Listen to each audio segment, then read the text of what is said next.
इयत्ता 7वी विषय इतिहास. पाठ क्रमांक 13. महाराष्ट्रातील समाज जीवन. छत्रपती शिवाजी महाराजांनी स्थापन केलेले हिंदवी स्वराज्य हे रयतेचे राज्य होते. रयतेचे कल्याण व्हावे, लोकांवर जुलूम होऊ नये, महाराष्ट्र धर्माचे रक्षण व्हावे असा त्यांचा उदात्त हेतू होता. शिवाजी महाराजांनंतरच्या काळातही मराठी राज्याचा भारतभर विस्तार झाला. मराठ्यांची सत्ता सुमारे 150 वर्षे टिकून राहिली. मराठी राज्याच्या कारभाराची माहिती आपण मागील पाठात अभ्यासली आहे. या पाठात आपण त्या काळातील सामाजिक स्थिती व लोकजीवन याविषयी माहिती घेणार आहोत. सामाजिक परिस्थिती. शेती आणि शेतीवर आधारित उद्योग हे उत्पादनाचे गाव पातळीवरील प्रमुख साधन होते. गावच्या पाटलांकडे गावाचे संरक्षण तर कुलकर्ण्यांकडे महसूल सांभाळण्याची जबाबदारी असे. पाटीलकीच्या कामासाठी पाटलास जमीन इनाम दिलेली असे. त्याला या कामासाठी महसुलातील काही हिस्सा मिळत असे. बलुतेदारांना गावासाठी केलेल्या कामाचा मोबदला वस्तुरूपाने मिळत असे. खेड्यातील व्यवसायाचे काळी व पांढरी असे 2 प्रमुख भाग होते. काळीत काम करणारे ते शेतकरी आणि पांढरीत काम करणारे पांढरपेशी. गावगाड्यातील सर्व व्यवहार परस्पर समजुतीने करण्यावर भर असायचा. एकत्र कुटुंब पद्धतीवर भर होता. गावात लोहार, सुतार, कुंभार, सोनार इत्यादी अशा 12 बलुतेदार असत.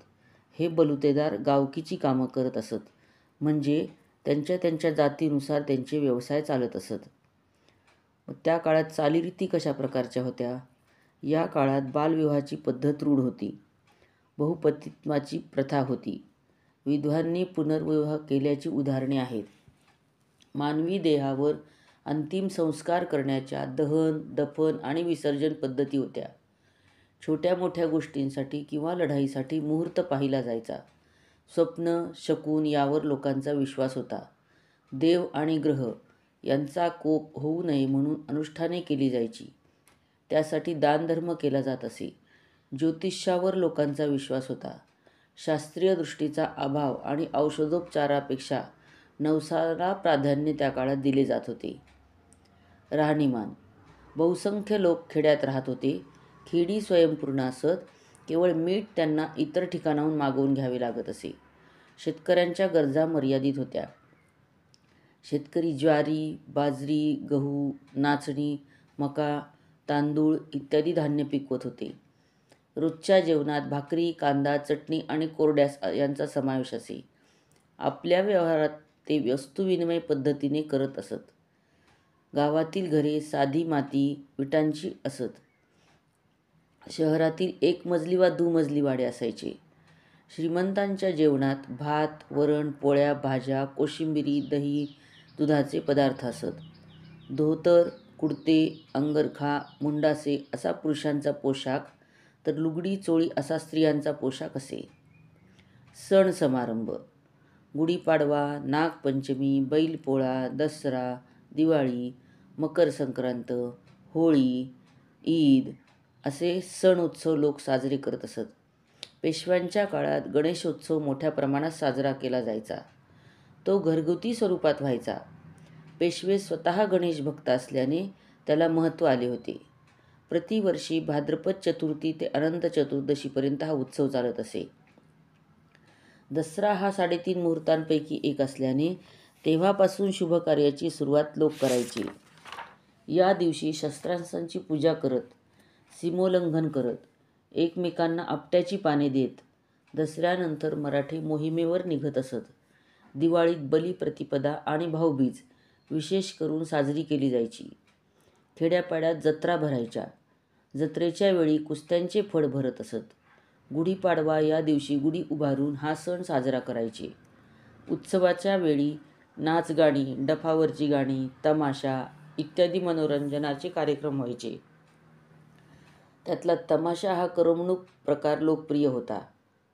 शिक्षण. या काळातील शिक्षण पद्धतीत पाठशाळा व मदरसा होत्या. लेखन, वाचन, हिशोबाचे शिक्षण घरातूनच मिळत असे. मोडी लिपीचा वापर व्यवहारात होत होता. दळणवळण. घाटमार्ग, सडक, नद्यांवरील पूल या मार्गाने वाहतूक केली जायची. धान्य, कापड, वाण सामान यांची वाहतूक बैलांच्या पाठीवरून होत असे. नदीतून जाण्यासाठी होड्यांचा वापर व्हायचा. पत्रांची ने-आण सांडणीस्वार व जासूद करायचे. खेळ. या काळात विविध खेळ खेळले जायचे. खेळ करमणूक व मनोरंजनाचे साधन म्हणून होते. कुस्ती, युद्धकला हे खेळ लोकप्रिय होते. मल्लखांब, दंड, कुस्ती, लाठी, दंडपट्टा, बोथाटी हे खेळ त्या काळात खेळले जायचे. हुतुतू, खो खो, आट्यापाट्या हे मैदानी खेळ खेळायचे. तर सोंगट्या, गंजिफा, बुद्धिबळ हे बैठे खेळ खेळले जायचे. ते त्या काळात जास्त लोकप्रिय होते. धर्म व आचार-विचार. हिंदू व मुस्लिम असे दोन प्रमुख धर्म या काळात दिसून येतात. छत्रपती शिवाजी महाराजांचे धार्मिक धोरण उदारतेचे होते. प्रत्येकाने आपापल्या धर्माप्रमाणे वागावे, दुसऱ्यांवर आपल्या धर्माची सक्ती करू नये अशीच विचारधारा त्या काळात होती. पाठशाळा, देवळे, मदरसा आणि मशिदी यांना सरकारकडून देणग्या दिल्या जात असत. दोन्ही धर्मांचे अनुयायी एकमेकांच्या सणांमध्ये सहभागी होत असत. वारकरी, महानुभाव, दत्त, नाथ, रामदासी हे पंथ प्रचलित त्या काळात होते. स्त्रियांचे जीवन. स्त्रियांचे जीवन या काळातील कष्टमय होते. माहेर आणि सासर एवढेच तिचे जग असायचे. त्यांच्या शिक्षणाकडे कोणीच लक्ष देत नसे. अपवादात्मक स्त्रियांनी अक्षर ओळख, प्रशासन आणि युद्धकौशल्य यात प्रगती केली होती.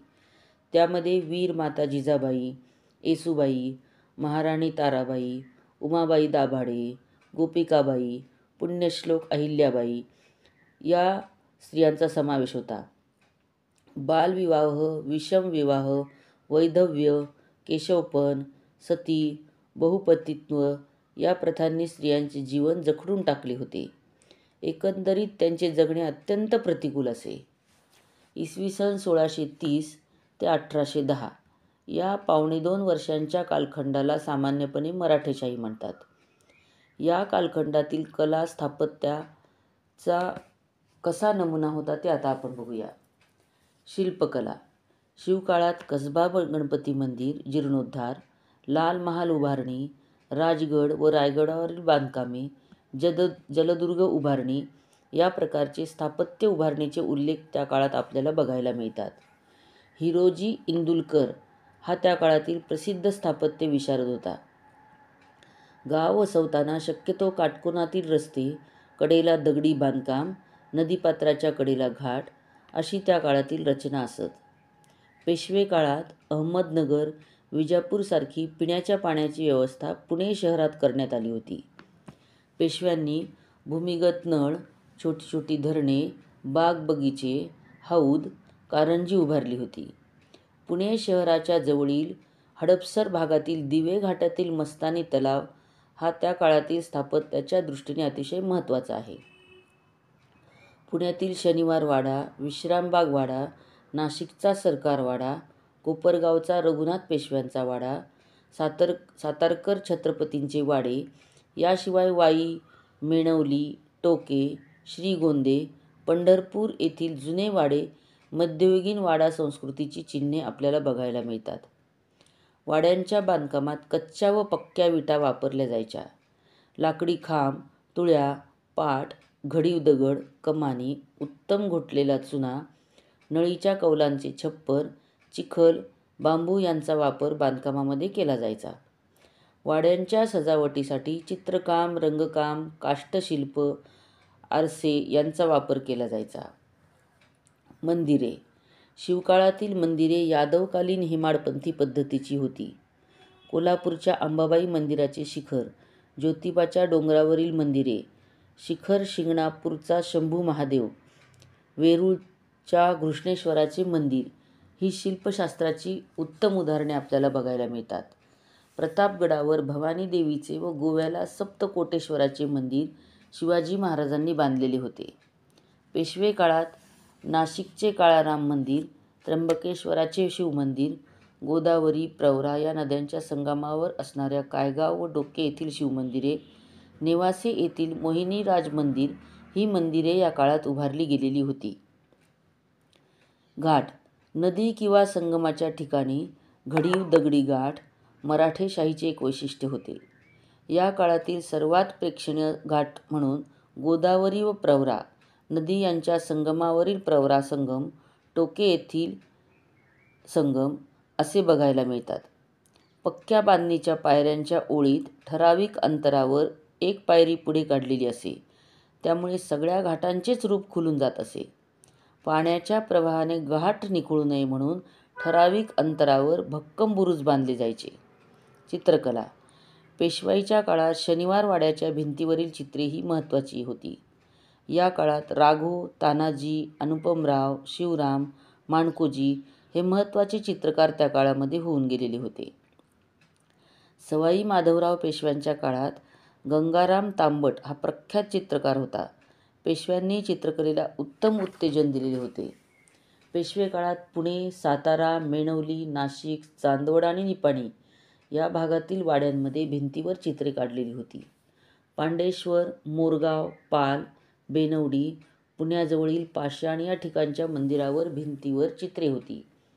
या काळातील चित्रांचे विषय म्हणजे दशावतार, गणपती, शंकर, रामपंचायतन, विदर्भातील जामोद येथील जैन मंदिरातील जीन चरित्र, पौराणिक गोष्टी हे त्या चित्रांमधून बघायला मिळत असे. रामायण, महाभारत, सण उत्सव यावर आधारित चित्रे रेखाटली जायची. पोथ्यांवरील चित्रे, लघुचित्रे, व्यक्तिचित्रे, प्रसंगचित्रे सुद्धा त्या काळामध्ये रेखाटली जायची. शिल्प. शिवकाळातील शिवाजी महाराजांच्या कर्नाटक स्वारीच्या वेळचे मल्लम्मा देसाई भेटीचे शिल्प, भुलेश्वर मंदिरावरील शिल्पकला, व्यक्तिशिल्पे, प्राण्यांची शिल्पे, त्याच्यामध्ये हत्ती, मोर, माकडे, टोके येथील मंदिरातील शिल्पे व बाहेरील भागातील शिल्पकला, पुण्यातील त्रिशुंड गणपती मंदिर, मध्य प्रदेशातील अहिल्याबाई होळकर यांची छत्री, नेवासे येथील मोहिनीराज मंदिरातील शिल्पकला महत्त्वाची आहे. धातुमूर्ती. पेशव्यांनी पुण्यातील पर्वती येथील मंदिरात पार्वती व गणपतीच्या मूर्ती पूजेसाठी तयार करून घेतल्या होत्या. त्याचबरोबर काष्ठशिल्पे सुद्धा तयार होत असत. वाङ्मय. संत वाङ्मय, पौराणिक आख्याने, टीका वाङ्मय, ओवी, अभंग, ग्रंथ, कथाकाव्ये, चरित्रकथा, संतांची चरित्रे, स्फुट काव्यरचना, देवदेवतांच्या संदर्भातील आरत्या, पोवाडे, बखरी, ऐतिहासिक पत्रे हे वाङ्मयाचे महत्त्वाचे भाग होत. नाट्यकला. दक्षिणेत तंजावर येथे मराठी नाटकांना 17व्या शतकाच्या अखेरीपासून प्रारंभ झाला होता. सरफोजी राजांनी या कलेस प्रोत्साहन दिले. या नाटकात गायन व नर्तन यांना प्राधान्य होते. आतापर्यंतच्या आपण मध्ययुगातील कालखंडाचा अभ्यास केला. तर मराठ्यांच्या सत्तेचा उदय आणि विस्तार कसा झाला ते आपण अभ्यासले आहे. त्यावरून आपल्याला मराठेशाही कशा प्रकारची होती ते समजते.